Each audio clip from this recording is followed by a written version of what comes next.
বন্ধুরা, আজকে যে ছোট্ট বিষয়টা নিয়ে কথা বলবো সেটা হচ্ছে আমাদের মানব জীবনে ধৈর্য বা পেশেন্সের ভূমিকা।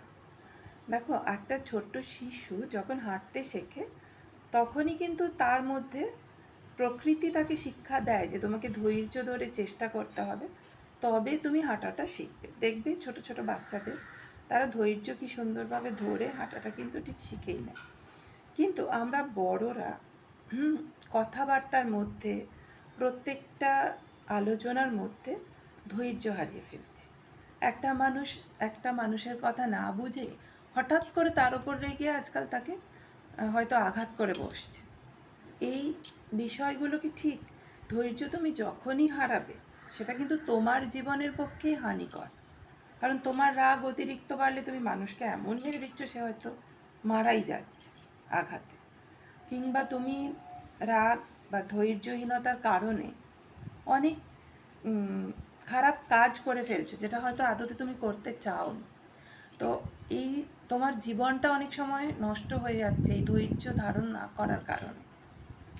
তো জীবনের যে শিক্ষা, মানে মূল যে প্রাইমারি বিষয়, যে আমাকে ধৈর্য ধরতে হবে। আমি একটা জিনিস শিখতে পাচ্ছি না, একবার পাচ্ছি না, দুবার পাচ্ছি না, 3বার আমাকে ধৈর্য ধরতে হবে, দরকার হলে 4বার 6বার ধৈর্যটা ধরে জিনিসটাকে শিখে নিতে হবে।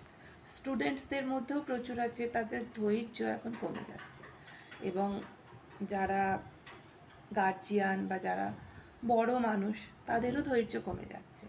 মানুষের মধ্যে দিন দিন ধৈর্য ধারণের ক্ষমতা কমে যাচ্ছে, যে কারণে চারিদিকে শান্তির পরিবেশ নষ্ট হচ্ছে, অশান্তি তৈরি হচ্ছে।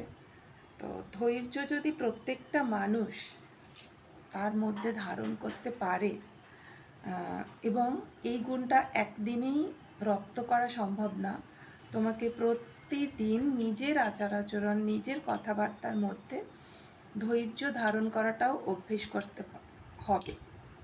কারণ তুমি এমন এমন জিনিস দেখবে, এমন এমন সিচুয়েশান দেখবে, নিজেও এমন এমন কিছু সিচুয়েশানে পড়বে যেখানে তোমার নিজের জীবনটাকে রক্ষা করতে গেলেও তোমাকে কিন্তু ধৈর্যটা ধরতে হবে।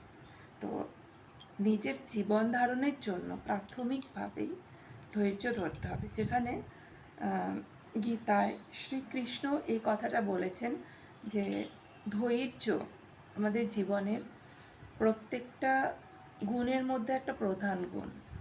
প্রত্যেকটা বিষয় যে মানুষ ধৈর্যের সাথে বুঝে এগিয়ে যায় সে কিন্তু জিতে যায়। সেই কারণেই ধৈর্য ধরতে